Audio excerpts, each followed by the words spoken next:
প্রত্যেকটা হাউসওয়াইফেরই, তারা যদি বাইরে যে পরিমাণ হাউসওয়াইফ কাজ করে, তারা যদি বাইরে কাজ করতো না, মিনিমাম আমি লিখে দিতে পারি 15 থেকে 20,000 টাকা তাদের বেতন হতো। সকাল থেকে কাজ করছি, 10টা পেরিয়ে গেছে, 10টা 40, তারপরে বলছে ওয়াশিং মেশিনের জল বেরিয়ে যাচ্ছে, ঠিক দেখো, ঠিক করো, পাইপটা ঠোকাও। শেষকালে বলতে বাধ্য হলাম, আমি এখন আর এতক্ষণ না খেয়ে থাকতে পারি না, আমার কষ্ট হয়, চা বিস্কুট খেয়েছি। মানে এই তো অমানবিক লোক, এদের কাছে থাকাচ্ছে লোকের বাড়িতে কাজ করা ভালো। কিন্তু কী বলো তো, আমরা ভদ্রলোক বাড়ির মানুষ তো, আমরা ওই লোকের বাড়ি থেকে কাজ করতে পারবো না, ওই জন্যই একটা ডিফারেন্ট। এরা যে পরিমাণে খাটায়, সকাল থেকে তোমাদের কালকে দেখালাম কী পরিমাণে চাদর বেরিয়েছে, সেগুলো সব সকাল থেকে কাঁচা হচ্ছে।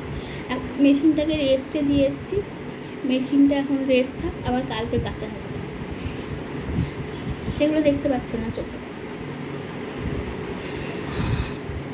যারা বিয়ের জন্য লাফাও না, জিনা হারাম করে দেবে। যদি তুমি ছোটো লোক হতে পারো, একদম মুখে মুখে জবাব দিয়ে ছোটো লোকই করতে পারো, তাহলে বিয়ে করো, নাহলে ভাই পড়াশুনো করো, নিজের পায়ে দাঁড়াও, কাজকর্ম করো, নিজের মতো থাকো। এটাই হলো আমার সাজেশন। তো চলো আমি খেয়ে নিয়ে ছেলেকে একটুখানি হোমওয়ার্ক, পড়াশোনা এগুলো করাই। সকাল থেকে এই পর্ব চললো, 5:30টার সময় উঠেছি, সেই থেকে চলছে।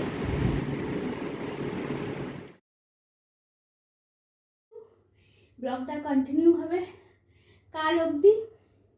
তো hello, welcome to my channel Suchismita lifestyle. আরও একটা নতুন ব্লগে তোমাদের স্বাগত জানাই। সবাই কেমন আছো? আশা করি সবাই ভালো আছো। আর কালকে যে টাকা কটা পেয়েছিলাম, সেই টাকা কটা আজকে ইউটিলাইজ করব। কি করে করব? বর চলে এসছে তাড়াতাড়ি বাড়িতে, আর বর আইসক্রিম আনালো, তোমাদের দেখালাম। মাঝে মাঝে অনলাইনে যে শপগুলো আছে, সেই শপগুলো মাঝে মাঝে অফার চলে। তো অফারে দেখা গেল ওখানে আমরা 110 টাকায়, মানে যে আইসক্রিম বারটা 212 টাকা পড়ছে, সেটা আমরা 108 টাকায় পাচ্ছি। তো সঙ্গে সঙ্গে ওটা কিনে নেওয়া হলো। তো আইসক্রিম খেয়ে এখন যাব চপ আনতে।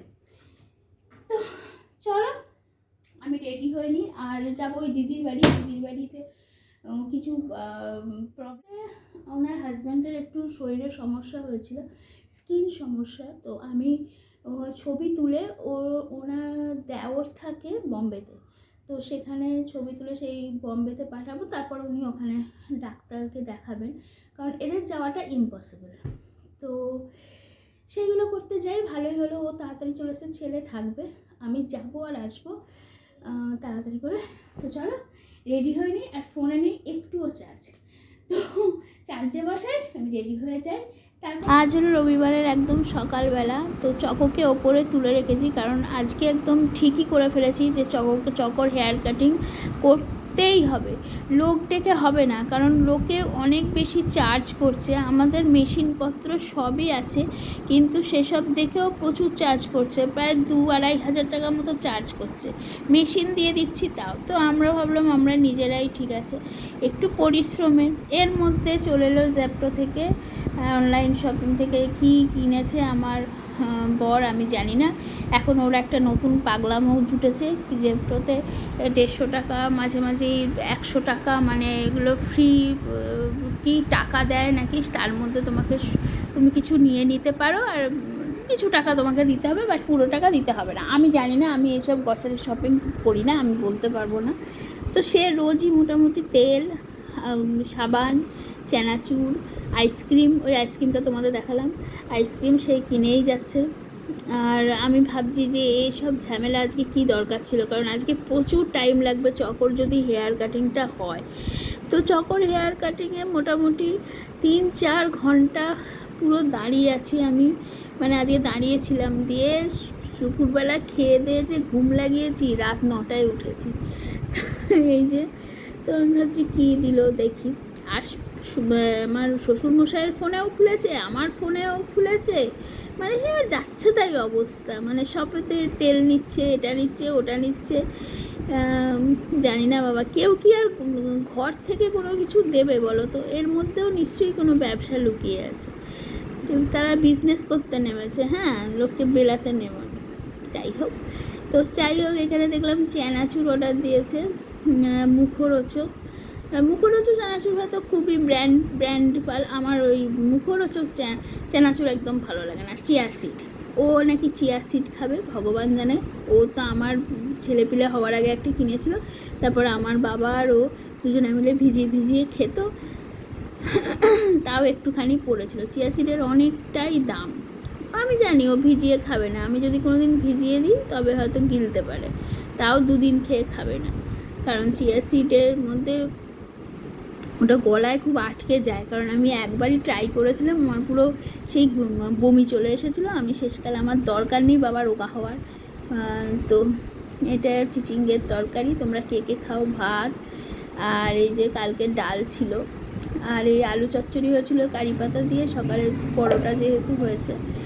তো তারপরে সব খাওয়া দাওয়ার পরই যুদ্ধে নেমে পড়লাম। আর আমার বর তো ভিডিও একদম পছন্দ করে না। আমি ভাবলাম দেখো তুমি করছো, আমি একটু ভিডিও করি।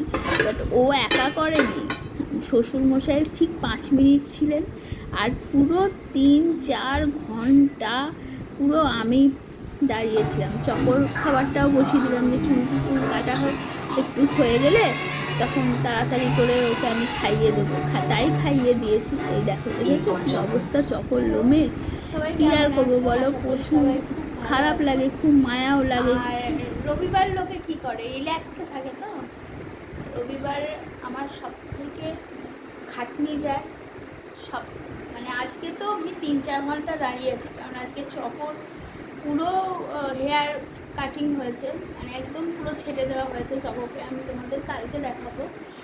আর কারণ কাটতে হতো, ওর যেহেতু প্রচুর লোম না শরীরে, ওর ওই লোমগুলো ঠিকঠাক মতো না আঁচড়ালে এবার পুরোটাই আমার ঘরে আমার বর ফেলে দেয়। একটা বাচ্চাকে নিয়েই আমি সামলাতে পারি না, আমার ছেলে এত জ্বালায়। তারপরে আবার মানে একজন পশু, তাও আমি যতটুকু পারি ওষুধ খাওয়ানো থেকে শুরু করে সমস্ত কিছু করি। এইবার ওইভাবে ব্রাশ করা, এখন ও ভীষণ কামড়াতে আসে, তো ওই জন্য আমি এখন পারি না বলতে গেলে। তো আমি বললাম পুরো হেয়ার কাটিং করে দাও, আমাদের কাছে সমস্ত কিছুই আছে, তোমাদের একদিন সেটটা আমি, তো তোমরা দেখে বুঝেছো কি না জানি না, ওটা হলো শিরজু। তো শিরজুর জানো তো কীরকম লোম থাকলেই ওদের খুব কিউট লাগে, ভালো লাগে, কিন্তু আমরা চকর লোমটা রাখতে পারবো না, কারণ সত্যি কথা আমাদের সময় নেই যে চকরকে ওইভাবে ব্রাশ করা করা, পুরোটাই আমার ঘাড়ে। মানে আমি ওষুধ খাইয়ে দেবো, সমস্ত কিছু ঠিক আছে, ও খালি পেটে একটা ওষুধ খায়, তারপরে মাল্টিভিটামিন খায়, ও সব আমি খাইয়ে দেবো। কিন্তু চুল আঁচড়ানোটা কী বলো তো, ওর হয়তো লাগে, আমাদেরও ধরো চুল আঁচড়াতে গেলে লাগে, অন্য কেউ আঁচড়ালে বা নিজেরা আঁচড়ালেও অনেক সময় লাগে, তো ও একদম ঘ্যাক করে তেড়ে আসে, ওই জন্য ওই রিস্ক নিয়ে লাভ নেই। আর এদের কদিন আগে কামড়ে দিয়েছে, এইভাবে কি সবসময় কামড়ানি খাওয়া যায় বলো তো? তো যাই হোক, সেটা নিয়ে 3-4 ঘন্টা পুরো মানে যা চলেছে, তাও পুরোপুরি এখনও ঠিকঠাক হয়নি, আবার কিছুদিনের মধ্যে করতে হবে। তো সেই নিয়ে আজকে গেছে। আর শনিবার আর আজকে মিলিয়ে কিছু ভিডিও ক্লিপ আমি তুলে রেখেছি, তো তোমরা এখন সেটাই দেখবে, আর বেশিরভাগটাই আমার ভয়েস ওভারই যাবে, তো মোটামুটি লাগবে তোমাদের। তো তোমরা ব্লগটা দেখতে থাকো, আর আমি এখন ডিনার করে ঘুমোতে যাই। চলো টাটা।